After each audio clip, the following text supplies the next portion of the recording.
कि रहीम खान साहब तकरीर में बोलते हैं कि अगर मेरा सगा भाई भी अगर किसी चीज़ की गलती करता है तो मैं उसको बराबर सज़ा दूंगा। तो अब मैं रहीम खान साहब से पूछता हूँ कि आपके भाई की जब वीडियो क्लिप वायरल होती है तो आप किस किस्म की सज़ा देंगे? जब आप इतना स्ट्रांग इलेक्शन लड़ने की बात करते हैं तो औरतों का सहारा लेने की क्या ज़रूरत है? आप इनके दो भाई घूम रहे हैं शहर के अंदर, कभी लॉकडाउन में झाँक के देखा कोई? कभी आवाम की तकलीफ को देखे? बेटा घूम रहा है, कभी बेटा आया इनका? आज पूरी खानदान आके घूम रहा है। कहाँ था लॉकडाउन में? शो ऑफ करने के लिए आया। ऑडियो क्लिप और वीडियो क्लिप के साथ बना के भेजा गया, जिसमें हमारे ओल्ड सिटी के काउंसलर भी हैं और एक पार्टी के लीडर भी हैं कांग्रेस के। टीपू सुल्तान शहीद रहमतुल्लाह अलैह के नाम से आज तक कर्नाटक स्टेट के अंदर कहीं पे एक भवन कायम नहीं है। मैं फलां इतने करोड़ के एयरपोर्ट बनवाया धर्म सिंह साहब के ज़माने में। जब इतना बड़ा काम किए तो फिर एयरपोर्ट के बोर्ड के ऊपर क्यों उर्दू नहीं लिखवाई गई भाई? एक मुसलमानों के नाम से, माइनॉरिटी के नाम से मुस्लिम हॉस्टल नहीं है आज। जी, ईदगाह कमेटी को क्या एमएलए ने बजट नहीं दिया अब तक? आप करिए, फिर अपने छोटे भाई को सजा देने की बात करिए। बात जो कसूर होता है, जो एक्यूज होता है ना, अब कोर्ट के अंदर बात रेप केसेस 7-7 साल चलते हैं, तो हम जज के सामने बोलेंगे कि पुराना मुद्दा है, आप सजा मत दो। ये होने वाला। मैं इंशाअल्लाह जब वायरल करूंगा पूरे साउंड बॉक्स लगा के, एलईडी लगा के, पूरे प्रेस कॉन्फ्रेंस को बताकर, चोरों के जैसे काम नहीं करेंगे, बताकर रिलीज करेंगे। कांग्रेस का काम ही ये है, वक्त आता है यूज करना, उसके बाद हकाल देना। अस्सलाम वालेकुम, आदाब तमाम लोगों को। और आज की प्रेस कॉन्फ्रेंस बुलाने का अहम मकसद एक 2 से 3 जो मौजूदा हमारे शहर के इंतखाबात के माहौल में 2 से 3 इशू हैं, उन इशू पे बात करने के लिए आज प्रेस कॉन्फ्रेंस बुलाई गई है। और इसका मेन अहम मकसद ये है कि आज जो शहर के अंदर डेवलपमेंट के नाम पे, कई और चीज़ों के नाम पे, बहुत सारी चीज़ों के नाम पे मीडिया में एक अच्छा था एडवर्टाइज चल रहा है, तो उस ज़िमन में मैं कुछ बोलने के लिए आप लोगों को बुलाया हूँ। और मैं मीडिया वालों का शुक्रिया अदा करते हुए अपनी बात को शुरू करता हूँ। मैं अभी हालिया कुछ दिनों से पहले हमारे मौजूदा रुकन असम्बली तकरीबन मुकामात पर इंतखाबात को मद्देनज़र रखते हुए विज़िट कर रहे हैं। बहुत अच्छी बात है विज़िट करना, कि आवाम का मकसद एक रिप्रेजेंटेटिव को इलेक्ट करना, उसका मकसद यही होता है कि वो लोग वक्त पे पहुंचकर काम करें। और एक मुकाम पर पहुंचे हमारे एमएलए साहब कि मैं एक फ़लाँ भवन बनाया, मैं फ़लाँ भवन को इतना पैसा दिया और कोई और भवन को इतना पैसे दिए, सब सही है।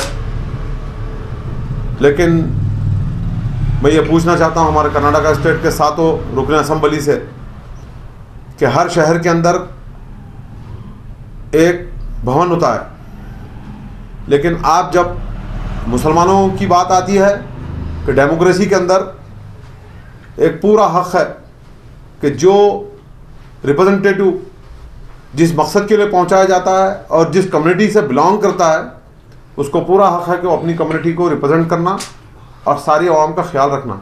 हमें कोई इख्तलाफ नहीं है। लेकिन मैं इन लोगों से पूछना चाहता हूं कि भाई आपने फ़लाँ भवन, फ़लाँ भवन, फ़लाँ भवन की बात की है। टीपू सुल्तान शहीद रहमतुल्लाह अलैह के नाम से आज तक कर्नाटक स्टेट के अंदर कहीं पे एक भवन कायम नहीं है।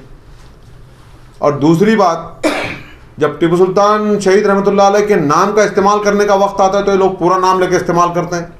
लेकिन टीपू सुल्तान शहीद रहमतुल्लाह अलैह की जायदादों के बारे में, टीपू सुल्तान शहीद रहमतुल्लाह अलैह के गुम्बद के बारे में, उनके वारिसों के बारे में कभी असम्बली में कोई तस्करा नहीं हुआ, कभी इनको हक दिलाने की बात नहीं हुई। जैसा कि हिंदुस्तान के अंदर एक राजमाता सिंधिया जो राजस्थान का एक शाही ख़ानदान है, वो उनको पूरी उनकी प्रॉपर्टी मिली हुई है, वो उनकी एक ट्रस्ट की एक अंडरटेकिंग में वो लोग उसके ज़िम्मेदार हैं। एक और तुम्हारे सितम्बरम ख़ानदान जो मद्रास के अंदर है, वो लोग भी एक शाही ख़ानदान से ताल्लुक़ रखते हैं, उनकी भी प्रॉपर्टी उनकी एक ट्रस्ट के अंडरटेकिंग में वो भी चल रही है। और ग्वालियर में एक पटौती ख़ानदान है जो इनकी भी एक ट्रस्ट है, उसके चेयरमैन एक अदाकार, फिल्मी अदाकारा हैं, उन्होंने उनके ट्रस्ट में चल रहा है। लेकिन मैं इन लोगों से पूछना चाहता हूं कि जब आपको सियासी इस्तेमाल करना होता है कौम के नाम पे, तो टीपू सुल्तान शहीद का नाम लेते हैं, तो जब टीपू सुल्तान शहीद के ताल्लुक से तुम असम्बली में क्वेश्चन क्यों रेस नहीं करते, क्वेश्चन को उठाते क्यों नहीं है? कभी ये तमाम शाही ख़ानदानों को इनके विरासत मिली है, तो टीपू सुल्तान शहीद रहमतुल्लाह अलैह को विरासत क्यों नहीं मिलना चाहिए? रही बात एक। और दूसरी बात कि आज शहर के अंदर ऐसी सूरत हाल है कि अभी मैं देखा कि एक हिंदुस्तान के साबिक वज़ीर आज़म विश्वनाथ प्रताप सिंह के एक पर्सनल सेक्रेटरी है, या प्रेस सेक्रेटरी समझिए या पर्सनल सेक्रेटरी समझिए, सैयद अशरफ साहब ने एक प्रेस कॉन्फ्रेंस की बेंगलुरु के अंदर। उन्होंने ये कहा कि भाई रहीम खान साहब ने ये बोला कि सिद्धरामैया के चेहरे में खुदा दिखता है, और हमारे एक और एमएलए साहब ने ये कहा, ज़मीर अहमद खान साहब ने, कि भाई सिद्धरामैया का साथ छोड़ना, फलां साथ छोड़ना। लेकिन वक्त और हालात के हिसाब से हमारे, अगर मेरी बात से किसी को बुरा लगता है तो मैं माफ़ी चाहता हूँ। उलमा की भी जिम्मेदारी बनती है कि कौन से कलिमात शरीयत से मिलते हैं और कौन से कलिमात शरीयत में जायज़ नहीं है। उलमा से भी मेरी अदबन गुजारिश है कि आप इसके बारे में तस्करा करना, लेकिन तस्करा नहीं करते हैं। क्या वजूहात है, क्या कौन सी सियासी दबाव में है, ये अल्लाह ही बेहतर जानता है, हमको तो इस बात का इल्म नहीं है। लेकिन हम ये मुतालबा करेंगे कि भाई जब हक़ और बातिल की बात आती है तो आप लोग भी, मीडिया वाले भी, उलमा इकराम से अप्रोच होना। वे आम शहरियों से अप्रोच होकर पूछते हैं कि आप किसको टिकट मिलना, किसको टिकट नहीं मिलना, तो उनसे भी अप्रोच होकर पूछना कि भाई इस मामले में आपका क्या रुझान है, इस मामले में आपकी क्या राय है। और तीसरी बात, हमारी प्रेस कॉन्फ्रेंस बुलाने का मकसद ही 3 मुद्दों के ऊपर है। एक वीडियो क्लिप वायरल हो रही है एक रहीम खान साहब के भाई की, और उसमें अनप शनप वाहियात बातें की गई एक मोहतरमा के साथ में। मैं नाम लेना नहीं चाहता, लेकिन अफसोस इस बात का है कि रहीम खान साहब तकरीर में बोलते हैं कि अगर मेरा सगा भाई भी अगर किसी चीज़ की गलती करता है तो मैं उसको बराबर सज़ा दूंगा। तो अब मैं रहीम खान साहब से पूछता हूँ कि आपके भाई की जब वीडियो क्लिप वायरल होती है तो आप किस किस्म की सज़ा देंगे? ऑडियो क्लिप और वीडियो क्लिप के साथ बना के भेजा गया, जिसमें हमारे ओल्ड के काउंसलर भी हैं और एक पार्टी के लीडर भी हैं कांग्रेस के। आप पूछिए आवाम से। और मैं समझता हूँ कि जब आप इतना स्ट्रांग इलेक्शन लड़ने की बात करते हैं तो औरतों का सहारा लेने की क्या ज़रूरत है? और आपके मामलात सारे मर्दों से ज़्यादा औरतों से जुड़े हुए हैं। मैं पूछना चाहता हूँ, और इंशाल्लाह जैसे जैसे इंतखाबात का वक्त आएगा, अभी बहुत सारे ज़ख़ीरे मौजूद है, उसका खुलासा वक्त आने के ऊपर किया जाएगा। लेकिन हमारा बोलना यह है कि जिस तरह से किसी एक खातून, चाहे कोई भी रहो, किसी भी समाज की रहो, उसके साथ में इतनी अश्लील बातें और इनकी असमत रेज़ी की आबरू के साथ खेलने वाली बातें, तो कहाँ तक सही है? मैं उलमा इकराम से और दानिश्वर जो आज एक ग्रोह शहर में घूम रहा है कि वो बोल रहे हैं कि हम मौजिज़ शहरियान बीदर है, अपने आप को मौजिज़ शहरियान बीदर बना के पेश करते हैं, तो उनका भी काम जिम्मेदारी बनती है कि भाई ये कहाँ तक सही है।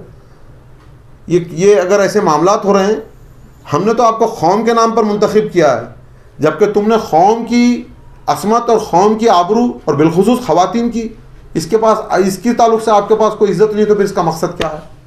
ये हमारा बोलना है। लेकिन मैं जिस तरह रहीम खान साहब कटोट लगवा के 25 करोड़, 15 करोड़, 200 करोड़, फलां करोड़, अमका करोड़, तो कोई गिनती नहीं है इनके पास, कई करोड़ों के कटोट लगे। अगर कटोट का कैलकुलेशन करेंगे तो मैं समझता हूँ 400 से 500 करोड़ का हिसाब होता होगा। वो क्या कैलकुलेशन है उनको पता है। लेकिन इसी तरह तुमने जिस तरह से इस कैलकुलेशन को कटोट के ऊपर लगाया, तो भाई तुमने भी एक टिपू सुल्तान भवन के बारे में बात करिए, अवामी मसाइल के बारे में बात करिए। आज महमूद गवान की लाइब्रेरी बंद है, महमूद गवान की लाइब्रेरी के बारे में बात करिए। और सिद्धरामैया साहब सैटेलाइट कैंपस उर्दू का फाउंडेशन गणेश मैदान में रखे गए, आज तक उसके बारे में बात नहीं हुई। महमूद गवान की लाइब्रेरी बंद है। और आपने कहा कि मैं फलां इतने करोड़ के एयरपोर्ट बनवाया धर्म सिंह साहब के ज़माने में। जब इतना बड़ा काम किए तो फिर एयरपोर्ट के बोर्ड के ऊपर क्यों उर्दू नहीं लिखवाई गई? भाई आप उर्दू लिखाओ फिर, जब इतना बड़ा काम कर सकते हो तो आपके लिए तो बहुत छोटा काम है। आपको उर्दू बोलने वालों के वोट चाहिए, उर्दू मुखर्रिर चाहिए, सब उर्दू की चाहिए। लेकिन जब उर्दू की बुनियाद की बात आती है, जब हुकूक की बात आती है, तो आपकी ज़बान बंद रहती है। खोलिए ज़बान, आप कब खोलेंगे? आप, हमारा बोलना यह है। और ऐसे शहर के अंदर हर जगहों के ऊपर अपनी अपनी कम्युनिटी के भवन बने हुए हैं, हॉस्टल्स बने हुए हैं। आज शहर में देखिए, आज एक मुसलमानों के नाम से, माइनॉरिटी के नाम से मुस्लिम हॉस्टल नहीं है आज। तो फिर कब काम करेंगे आप? इंतखाबात आता है वक्तिया तौर के ऊपर, आप आते हैं, झूठे वादे करते हैं, चले जाते हैं। तकरीबन क़ियादत हमारी ऐसी है। इसीलिए हमारा मुतालबा है कि आपने जितनी बड़ी बड़ी बातें करी उसको पूरा करिए। और जिस तरह से सोशल मीडिया पे जो क्लिप वायरल हो रही है, आपने कहा कि मेरे छोटे भाई को हम सज़ा देंगे, चाहे रहो तो आप क्या सज़ा देंगे देखें। अगर आपके पास अगर कोई क्वेश्चन है पूछे तो फिर बोलिए आप। सबसे पहला सवाल ये है आपसे कि पहले आपने कहा है कि सड़कें बनाने से डेवलपमेंट नहीं होता, तो क्या आप भी देखे होंगे जहाँ जहाँ भी सड़क बनी है वहीं पर डेवलपमेंट हुआ है।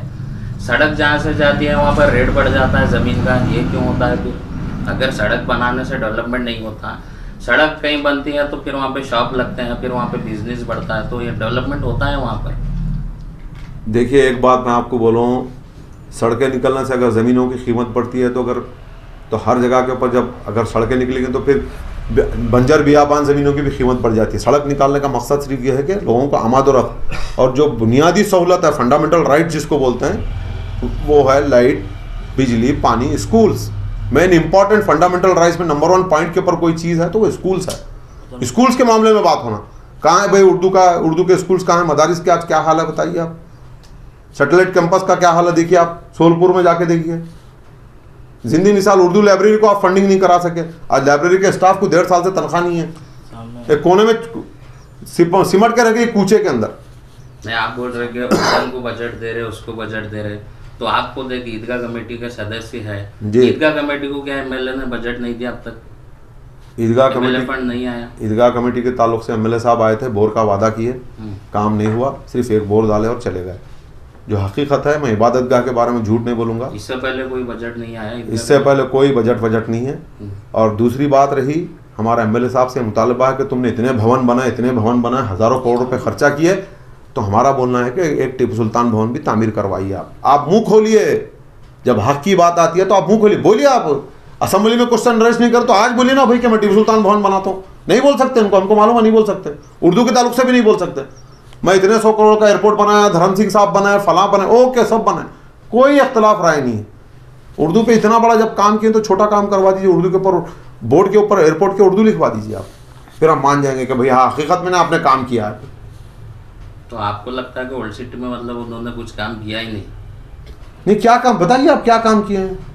नहीं वो तो बता रहे हैं ना आप 100 सुने काम की बात है। जो फंड है मुख्तलिफ किस्म के है, कन्फर्मेशन नहीं है।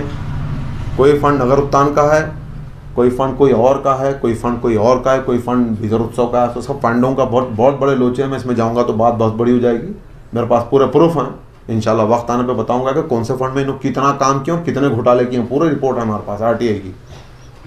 बट तुमने ज़ख़म को खाली मरहम लगा के बोल दिया कि मैं पूरा ज़ख़म सही कर दिया, बात दुरुस्त नहीं है। रोड़े डालने से मसले का हल नहीं है। आप रोडों के बारे में अगर स्कैंडल देखेंगे तो आपको बाद में पता चलेगा, लेकिन वक्त आने पे वो भी बताएंगे। और आप जो ऑडियो क्लिप की बात कर रहे हैं एमएलए के भाई की, तो उनका कहना है कि वो ओल्ड है।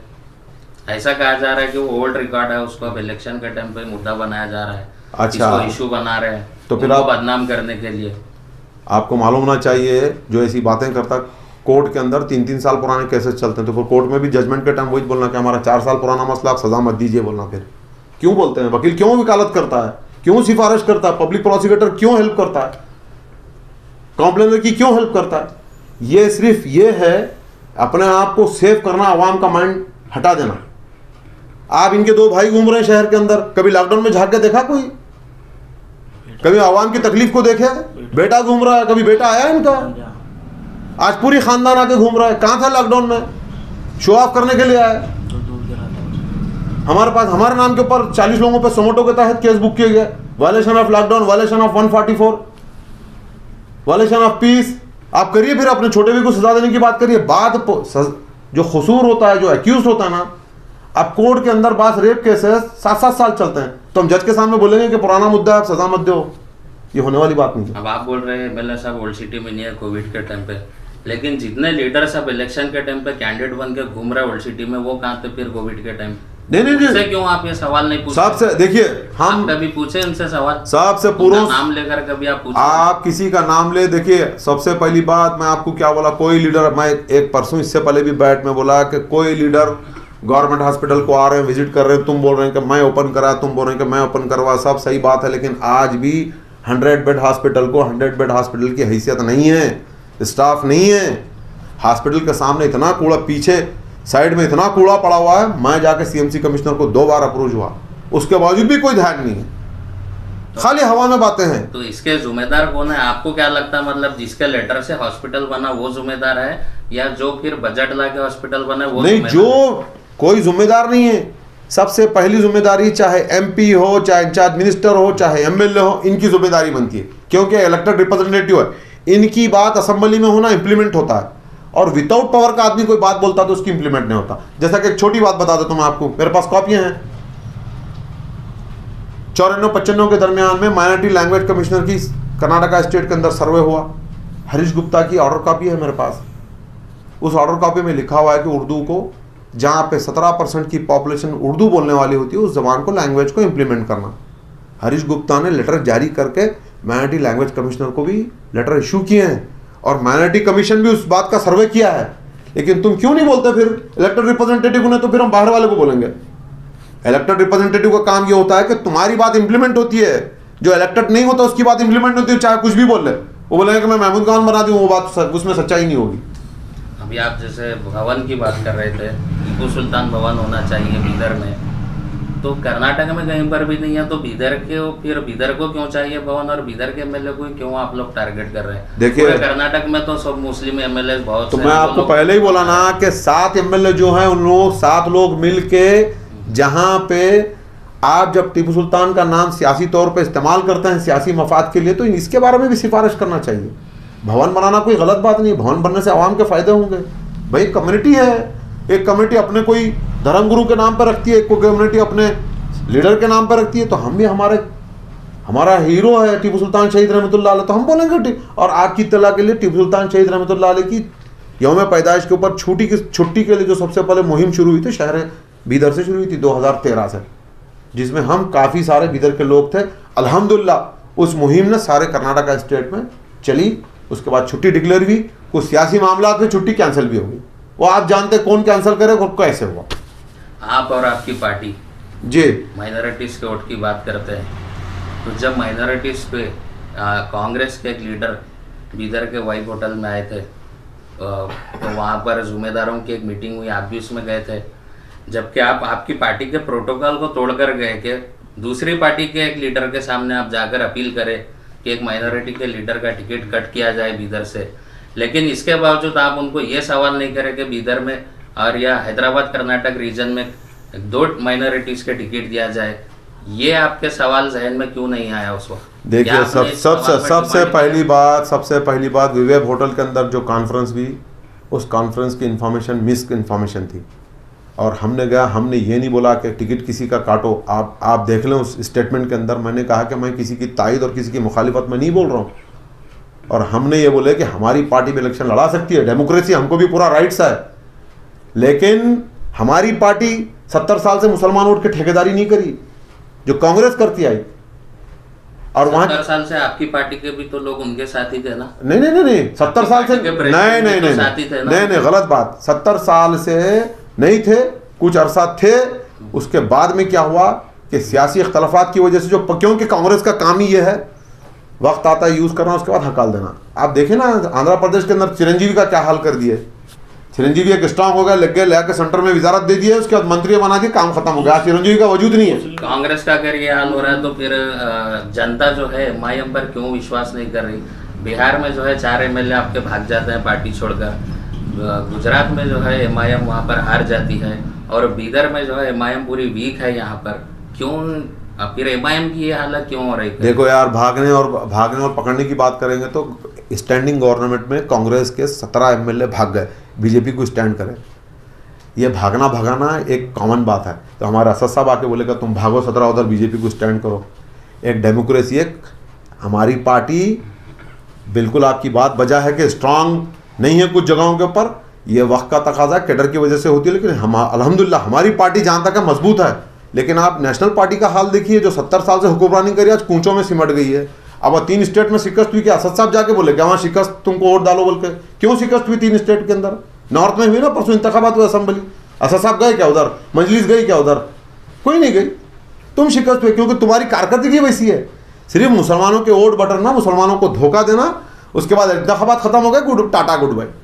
आपकी पार्टी पर भी तो इल्ज़ाम है कि जहाँ भी जाते हैं 100 सीट देते हैं, और हैदराबाद में 7 सीट देते हैं सिर्फ।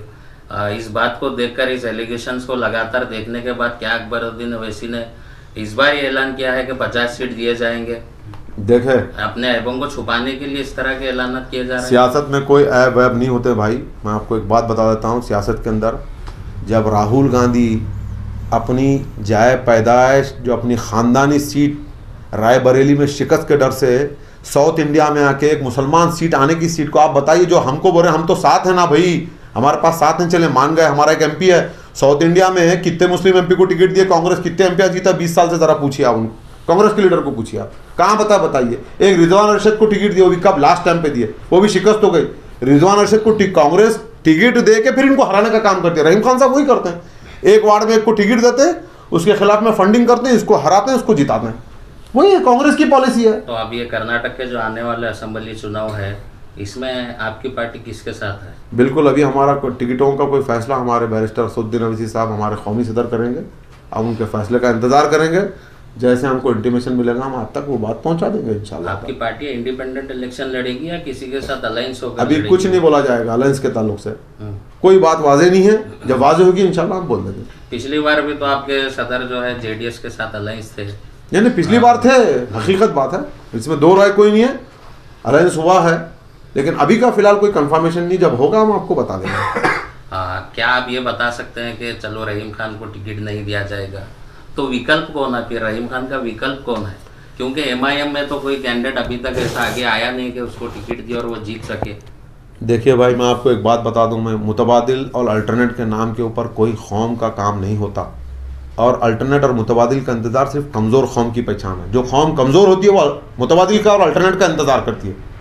1994 की तारीख गवाह है, लोगों ने पैसे, वोट को पैसे लगा के दिया है। सिर्फ 3 महीने की कैंपेनिंग थी, मैं उस टाइम पे स्टूडेंट था, हाशमी साहब के टाइम पे, मरहूम अल्लाह उनकी मग़फ़िरत कर दे, मैं स्टूडेंट था उस टाइम पे। सिर्फ 3 महीने में मूवमेंट तैयार हुआ, चालू हुआ और ख़त्म हो गया, जीत गया इंतखाब हो गया।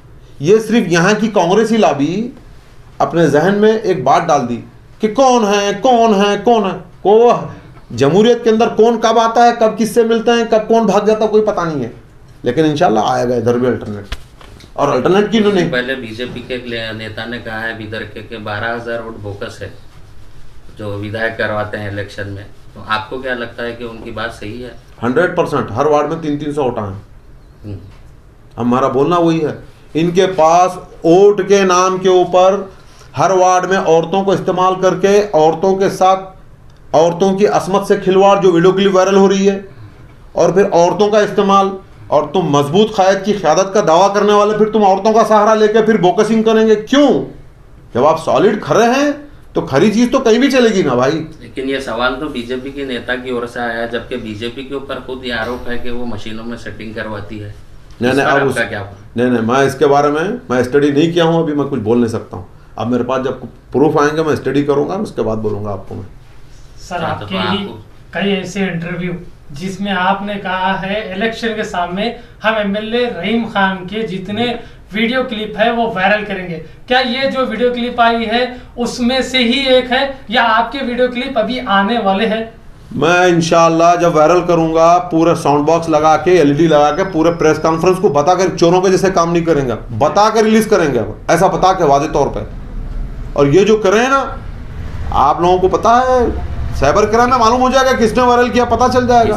अरे जब आग लगती है तो धुआं निकलता है, बिना आग लगी के धुआं नहीं निकलता। तुम कुछ करे हैं तभी तो वायरल हुई है। आपके पास किस तरह के वीडियो क्लिप है? ये बहुत सारे हैं, वक्त आने पे बताएंगे हम। तो मतलब आप लोग डेवलपमेंट को, ये सब चीजों के मुद्दे को छोड़कर क्या इंटरनली ब्लैकमेल कर रहे हैं? ये आप कौम के नाम, ये ब्लैकमेल की बात, आप कौम के नाम पे वोट लेके कौम के साथ में असमत रेजी का काम करते हो, उसमें ब्लैकमेल हो गई। मतलब इनको छूट दे देना, तुम जो चाहे करो। इस ऑडियो क्लिप में तो असमत रेजी कहीं प्रूफ नहीं हो रही है। नहीं, प्रूफ क्या होगी? क्लियर बोल रहा है सामने वाला, फलां करूंगा फलां करूंगा, फिर और क्या प्रूफ चाहिए? उनको मिलने के लिए बात कर रहे हैं वो तो। अरे आप सुने नहीं, और एक बार सुन लीजिए, आप सुने नहीं गौर से, और एक बार सुन लीजिए, उसके बाद तो ये आपकी तरफ से नहीं वायरल हुई? हम तो पूरा, मैं बोल रहा हूँ मीडिया वालों को, पूरा बाज़ाब्ता साउंड बॉक्स लगा के, एलईडी लगा के वायरल करेंगे। हम क्या को डरेंगे भाई? क्या हमारे का बिना रुके हुए है क्या? हम क्या चोर है? हमारा 40% कमीशन है। अभी जो बीजेपी के एमएलए के ऊपर भी परसों एक जो है वहाँ पे 8 करोड़ रुपए के साथ वो पकड़े गए, तो आपको क्या लगता है कि जो भी सरकार आती है वो सिर्फ इसी में लगी हुई है, इसीलिए डेवलपमेंट नहीं हो रहा है? देखिए, मैं आपको एक कहावत बोलता हूँ, एक कार्टून आया फेसबुक पे, उसमें बताया गया कि 300 करोड़ का डेवलपमेंट का काम है। चाइना को पूछा तो चाइना बोले मैं 100 करोड़ में कर देता हूँ। कोई और कंट्री को पूछा तो उन्होंने बोला कि मैं 150 करोड़ में कर देता हूँ। इंडिया को पूछे, इंडिया के तो बोले कि भाई हम 300 करोड़ में कर देते हैं। तो कॉन्ट्रैक्टर बोला 300 करोड़ में हम कर देंगे, बिल्कुल। कैसा करेंगे? चाइना को 100 करोड़ में दे देंगे, चाइना काम कर देगा, फिर 200 करोड़ हम रख लेंगे, वही पॉलिसी। तो एमआईएम बिदर से क्यों इलेक्शन नहीं लड़ा रही?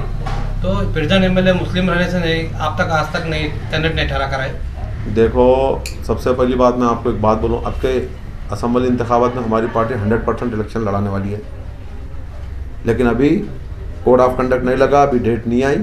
जब आएगी इंशाल्लाह आपको बुला के पूरे नामों के साथ, आप 3 लोगों के नाम डिक्लेयर किए ना नॉर्थ कर्नाटका में। आप लोग तो बोलते कि स्टेट में नहीं लड़ाते थे, 3 के हो गए, अब बीदर में लड़ाते बोलते, बीदर का भी हो जाएगा इंशाल्लाह। कब होगा सर ये? वक्त आने पर, वक्त का इंतजार करना। तो 4 आपके इससे पहले आपके आए थे काउंसलर यहाँ पर, उसके बाद 2 हो गए, तो फिर अब ये कब टाइम आएगा आप जो एमएलए कैंडिडेट? अरे यार, पार्लियामेंट में कांग्रेस के 200 चिल्लर सीटा जाके 50 पे आ गए तो तुम हमारे 2 काउंसलर का सवाल करते हो? क्या बात है? डेमोक्रेसी इसका ही नाम है, हार और जीत ही डेमोक्रेसी है। जमहूरियत की खूबसूरती मुखालिफ बोलना, तायद में बोलना, हारना जीतना, लड़ना लड़ाना इलेक्शन, उसका ही नाम डेमोक्रेसी है। ये भी तो जाहिर होता है कि जनता जिसको चाहती नहीं उसको रिजेक्ट कर देती है, जिसको चाहती है उसको जिताती है जनता। फिर तो जनता क्या लग रहा है आपको, आपकी पार्टी को बीदर में लाइक नहीं करते? नहीं, लाइक करते, क्यों नहीं करते? पहली बात सुन लीजिए, मैं आपकी बात का एक ठोस जवाब देता हूँ। पहली बात, बीदर की आवाम को और बीदर के गयूर मुसलमानों को, बीदर की गयूर कौम, चाहे दलित हो कोई और हो, मैं इनको 10 बार सलाम करता हूँ कि इतने अश्लील हरकतें करने के बाद में भी इस शख्स को अपना कायद मुंतखब कर रहे हैं। सबसे बड़ी बात है, मुंतखब करना नहीं करना सेकेंडरी मैटर है, अवाम का फैसला है, और अवाम के फैसले के सामने दुनिया की कोई ताकत किसी का मुकाबला नहीं कर सकती।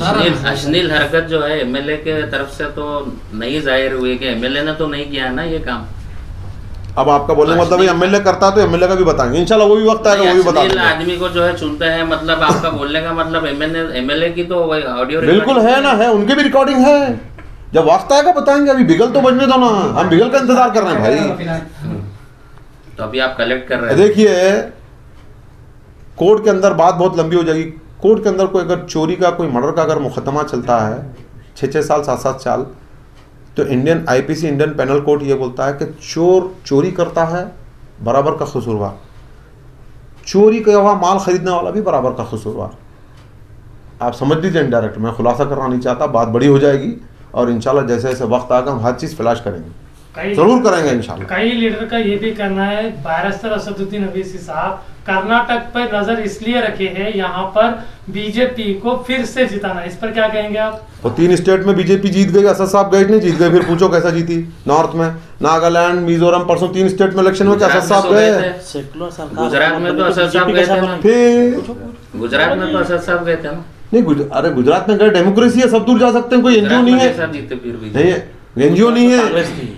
गुजरात में कांग्रेस रहो या मत रहो, तो असद साहब गए थे। देखो भाई, आप ये पूछ रहे हैं कि असद साहब जहाँ जाएंगे, बिल्कुल गलत मैसेज और गलत बात। असद साहब बैरिस्टर असदुद्दीन अवैसी की ऑल इंडिया मजलिस इत्तेहादुल मुस्लिमीन एक पॉलिटिकल पार्टी है, और इंडियन कॉन्स्टिट्यूशन के अंदर पूरा राइट है कि पॉलिटिकल पार्टी किधर से भी पंचायत से लेके हमारे हिंदुस्तान के सदारती इंतखाबात लड़ सकती है। फ़र्क क्या है कि पंचायत से लेके पार्लियामेंट तक क्वालिफिकेशन वैल्यूएशन नहीं रखता, सदारती इंतखाबात के लिए must be should know PhD होना चाहिए, इतना ही फ़र्क है। और ये पॉलिटिकल पार्टी है, लोगों का नजरिया, तुम उसकी बी टीम इसकी बी टीम। कर्नाटका स्टेट में सेकुलर गवर्नमेंट बन के टूट गई तो असद साहब बोलेगा भागो टूटो, और 3 स्टेट में शिकस्त हो गई कांग्रेस को, तो असद साहब जाके लड़े, वहाँ लड़े थे इलेक्शन। सर लास्ट क्वेश्चन आपसे, क्या आप बीदर 9 से MIM के कैंडिडेट बनने वाले हैं? बीदर की आवाम को उसको लेकर क्या मैसेज देंगे आप? देखिए, सबसे पहली बात, हम हर पार्टी में एक सिस्टम चलता है, हमारी पार्टी में भी एक सिस्टम है। पार्टी जिस वक्त जिसका ऐलान करेगी वो आपके सामने मंजर आम पे आ जाएगा। मैं खबरस वक्त कोई बात बोल के बड़ागी करना है, आई डोंट लाइक इट। नहीं मांगेंगे, हर किसी को हक है, हर किसी को। आपको मालूम है पंजाब के अंदर आम आदमी पार्टी से मोबाइल टेक्नीशियन जीता है, एक आंगनवाड़ी में काम करने वाली टीचर का बच्चा जीता है, जबकि उसकी कोई सियासी हैसियत नहीं थी, जीत गया उन्हें। क्या बीदर को भी एक गरीब को टिकट देंगे? हो सकता भाई, हर किसी को, डेमोक्रेटिक कंट्री है, डेमोक्रेसी है, सबको हक है।